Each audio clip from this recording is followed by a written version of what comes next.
आपको बताते हैं जो कि मध्य प्रदेश से आ रही है, जहां पर एक नाबालिग लड़की के साथ में छेड़छाड़ की जाती है और जो लड़की का परिवार है वो आरोपी के घर वालों के ऊपर हमला बोल देता है, जिसमें उसके पिता की मौत हो जाती है, जिसके बाद से हिंदू संगठन आक्रोशित नजर आ रहे हैं। वहीं इस घटनाक्रम के सामने आने के बाद में जितने भी हिंदू संगठन हैं वो बहुत ज्यादा आक्रोशित हैं। साथ साथ में बुलडोजर कार्रवाई की भी मांग इन संगठन के लोगों के द्वारा की जा रही है। साथ साथ में इलाके में तनावपूर्ण हालात को देखते हुए पुलिस बल की अतिरिक्त तैनाती कर दी गई है। आपको दिखाते हैं डिटेल्स रिपोर्ट में। ये पूरा विवाद 7 जनवरी से शुरू होता है। गांव भकराडा के रहने वाले जगदीश और संतोष पर एक नाबालिग लड़की से छेड़छाड़ का आरोप लगता है। पुलिस आरोपियों के खिलाफ पॉक्सो एक्ट के तहत मामला दर्ज करती है। इसी मामले में जब आरोपी संतोष थाने में रिपोर्ट दर्ज कराने जाता है, तभी वसीम और जिया रास्ता रोक देते हैं। रिपोर्ट के मुताबिक लोहे के पाइप से संतोष, उसके पिता और मां पर जानलेवा हमला किया जाता है, जिसमें संतोष के पिता शंकर सिंह बुरी तरह घायल हो जाते हैं, जिनकी अस्पताल में इलाज के दौरान मौत हो जाती है। हिंदू संगठनों को जैसे ही पता चलता है हमलावर विशेष समुदाय के हैं, तो वो सड़कों पर उतर आते हैं। आरोपी वसीम और जिया के घर पर बुलडोजर कार्रवाई की मांग करने लगते हैं और मृतक शंकर सिंह का अंतिम संस्कार करने से इनकार कर देते हैं। बवाल बढ़ता देख इलाके में सुरक्षा बढ़ा दी जाती है ताकि किसी तरह का माहौल न बिगड़े। उधर हमलावरों को पकड़ने के लिए तलाश तेज कर दी जाती है, जिसमें 9 जनवरी को कामयाबी मिलती है। पुलिस दोनों हमलावरों को गिरफ्तार कर लेती है। दोनों परिवार के बीच में मोबाइल लड़की को देने के बाद के ऊपर से वाद विवाद शुरू हुआ था, जिसकी परिणति मारपीट और हत्या में हो गई थी।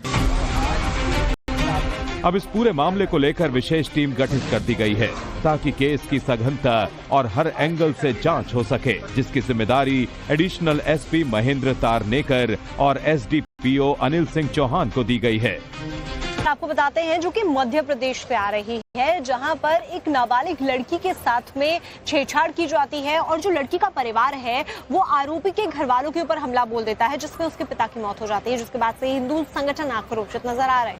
वहीं इस घटनाक्रम के सामने आने के बाद में जितने भी हिंदू संगठन हैं वो बहुत ज्यादा आक्रोशित हैं। साथ साथ में बुलडोजर कार्रवाई की भी मांग इन संगठन के लोगों के द्वारा की जा रही है। साथ साथ में इलाके में तनावपूर्ण हालात को देखते हुए पुलिस बल की अतिरिक्त तैनाती कर दी गई है। आपको दिखाते हैं डिटेल्स रिपोर्ट में।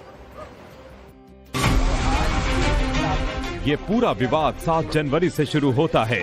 गांव भकराडा के रहने वाले जगदीश और संतोष पर एक नाबालिग लड़की से छेड़छाड़ का आरोप लगता है। पुलिस आरोपियों के खिलाफ पॉक्सो एक्ट के तहत मामला दर्ज करती है। इसी मामले में जब आरोपी संतोष थाने में रिपोर्ट दर्ज कराने जाता है, तभी वसीम और जिया रास्ता रोक देते हैं। रिपोर्ट के मुताबिक लोहे के पाइप से संतोष, उसके पिता और मां पर जानलेवा हमला किया जाता है, जिसमें संतोष के पिता शंकर सिंह बुरी तरह घायल हो जाते हैं, जिनकी अस्पताल में इलाज के दौरान मौत हो जाती है।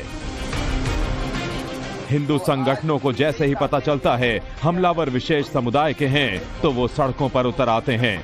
आरोपी वसीम और जिया के घर पर बुलडोजर कार्रवाई की मांग करने लगते हैं और मृतक शंकर सिंह का अंतिम संस्कार करने से इनकार कर देते हैं। बवाल बढ़ता देख इलाके में सुरक्षा बढ़ा दी जाती है ताकि किसी तरह का माहौल न बिगड़े। उधर हमलावरों को पकड़ने के लिए तलाश तेज कर दी जाती है, जिसमें 9 जनवरी को कामयाबी मिलती है। पुलिस दोनों हमलावरों को गिरफ्तार कर लेती है। दोनों परिवार के बीच में मोबाइल लड़की को देने के बाद के ऊपर से वाद विवाद शुरू हुआ था, जिसकी परिणति मारपीट और हत्या में हो गई थी।